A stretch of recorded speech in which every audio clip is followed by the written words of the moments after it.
आणि शिवसेना उद्धव बाळासाहेब ठाकरे खामगाव तालुका व शहराच्या वतीने जे काही अतिवृष्टी झाली आणि शेतकऱ्याच्या सोयाबीनवर जो येलो मोज्या, पराठीवर लाल्या पडला, तसेच घुमणी अळीने जे नुकसान झाले त्या संदर्भात शेतकऱ्यांना अतिवृष्टी झाल्यामुळे ओला दुष्काळ जाहीर करा या मागणीसाठी आम्ही सर्व शिवसेना खामगाव तालुक्याच्या वतीने या ठिकाणी SDO साहेबांना निवेदन दिलेले आहे। आमच्या निवेदनाचा लवकरात लवकर त्यांनी विचार करावा, अन्यथा शिवसेना रस्त्यावर येईल। कारण येलो मोज्यामुळे आज हजारो हेक्टरचं खामगाव तालुक्यातलं सोयाबीन हे संपलं आहे, शेतकरी हवालदिल झालेला आहे। पराठीवर सुद्धा अतिवृष्टी झाल्यामुळे पानगळ झालेली आहे, त्यामुळे शेतकरी खूप संकटात आला आहे। यांनी निवडणुकीत जाहीर केले होते की आम्ही शेतकऱ्यांना कर्जमाफी करू।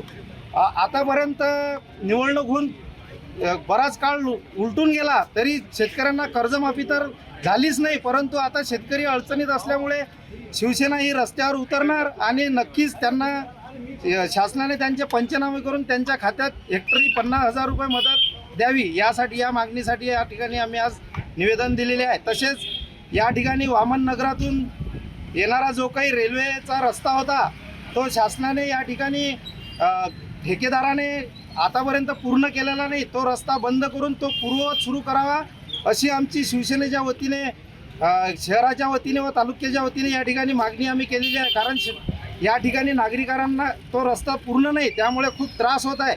लवकरात लवकर रस्ता पूर्ण करावा व त्या रस्त्यामुळे शासनाचे जे नुकसान झाले त्या संदर्भात अधिकारी व ठेकेदारावर कारवाई करावी ही आमची या ठिकाणी मागणी आहे। आता isakal.com आहे देशातील नंबर 1 ची मराठी न्यूज वेबसाईट। प्रत्येक अपडेटसाठी isakal.com ला नक्की भेट द्या।